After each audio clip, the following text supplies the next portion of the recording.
Welcome to the Foundry by Forge College. Today's explainer is titled Integer Overflow and Timestamp Dependency Risks. Now, this is a crucial piece of our Exploring Smart Contract Vulnerabilities module sitting right inside the broader smart contract security track. Okay, let's just dive straight into it. We're going to explore how our absolute, unquestioning trust in basic math and objective time can actually be weaponized to completely shatter smart contracts. We are all taught that 1 + 1 = 2, right? And the clocks always tick forward. But in Web 3, man, basic reality just gets bent. Let's unpack exactly how. Here is our blueprint for today. 1. Context and prior risks. 2. Math on a number line. 3. The imperfect tick-tock dial. 4. The deadly vulnerability combo. And finally, number 5, defending the smart contract. Let's get going. Section 1. Context and prior risks. So, if you remember our previous lesson on risk assessment, we successfully identified those high-value targets, things like balance variables and withdrawal limits. Okay, we know what those targets are, but now we really need to look at how they break. Because it's one thing to put a massive lock on the front door, right? It's a completely different story when you realize the foundation itself is built on quicksand. We're going to focus on 2 very specific failure modes that directly attack these high-value targets. First up is this concept of wraparound behavior. Think of this literally like the mechanical odometer on an old vintage car. If that odometer maxes out at 999,999 miles, well, what happens when you drive just one more mile? It doesn't physically break or explode, it just rolls forward, all the way back to all zeros. And conversely, if you somehow rolled it backward from 0, it wraps around to a wild, unintended maximum number. In the context of our smart contracts, this silent jump can take a tiny user balance and instantly turn it into a massive one, or wipe a massive one down to nothing. Right alongside our broken odometer is our broken clock. We call this a timestamp dependency. Look, in the physical world, time is absolute. It just moves forward. But on a blockchain, block timestamps are definitely not ticking atomic clocks. Honestly, they are much more like stopwatches held by block producers, who can actually slightly nudge the hands forward or backward, as long as they stay within the protocol's allowed window. So, if your contract assumes that time is perfectly strict and immutable, yeah, you are leaving the vault door wide open. Moving into Section 2, Math Gone Rogue. Let's see what this looks like in practice. Okay, picture this. Subtracting 1 from 0 on an 8-bit unsigned integer, a UNIT, does not give you -1. It magically gives you 255. Why? Well, because of blockchain magic, basically. In reality, lower-level machine arithmetic simply performs modulo math whenever it exceeds its defined bounds. The scary part? The contract doesn't throw a giant red error flag. It just silently stores this massive new number. Imagine a user with 0 funds withdrawing 1 single token, and suddenly their account reads 255 tokens. I mean, that's a great day for them, but an absolutely terrible day for your protocol. Now, you're probably wondering, wait, hasn't this been fixed by now? Well, yes and no.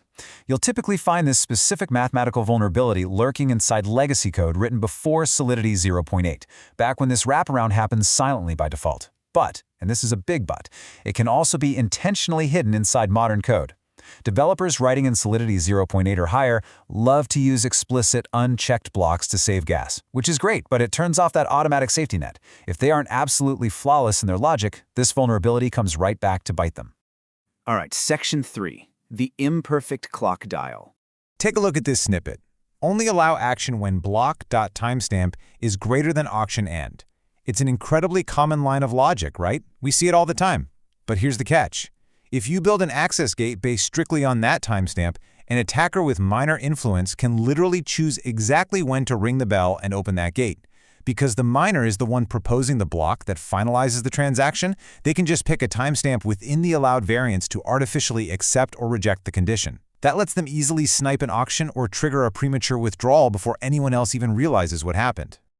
So this begs the question, what exactly happens when broken math meets manipulable time? Well, we end up creating a massive, catastrophic compound failure. A standalone time nudge, sure, that might just be a mild annoyance. But when that tampered clock feeds directly into an unchecked arithmetic equation, the results are absolutely explosive.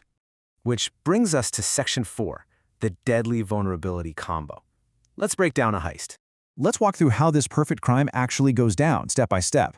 Step 1. A malicious miner nudges the timestamp just enough to artificially inflate the elapsed time calculation. Step 2. That inflated elapsed time feeds into a refund multiplier, and because it's now way too large, it overflows the smaller integer type that was supposed to store the refund. It just wraps around to a totally corrupted astronomical number. Step 3. The attacker extracts massive unearned funds because the stored refund amount no longer reflects reality at all. It's an elegant, devastating combination. And finally, Section 5, defending the smart contract, because we really don't want your code ending up as a cautionary tale. Let's quickly map out how these mechanics translate into real-world consequences. As we see here, unchecked math leads directly to corrupted balances. They become way too small or way too huge. Timestamp gating leads to premature or delayed access. And combining them? Well, that leads directly to the massive erroneous payouts we just walked through in our heist scenario. It's a direct pipeline from a tiny oversight to a completely drained contract. So the absolutely crucial takeaway here is to memorize these guard heuristics for your next manual code review. Whenever you're looking at a function, you need to ask yourself, what bounds are protecting this arithmetic, and which actor is actually setting the time input? You have to trace your arithmetic directly into the persistent state. Make sure you always flag arithmetic that operates on external inputs, and definitely flag any conditional gates that rely on timestamps. The golden rule? Missing bounds plus an externally supplied time equals a very, very high priority risk. All right, take these mental models into your future learning. Visualize those number lines wrapping around and those clock dials being nudged every time you review your code. To really cement this, you've got to practice. Visit forge.college to jump right into our hands-on exploitation labs and explore the rest of our Web3 security programs. But before you go, ask yourself this.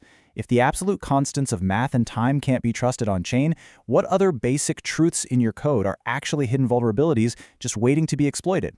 Keep breaking things in the lab so they don't break in the real world. This explainer was brought to you by Forge College, and I will catch you in the next one.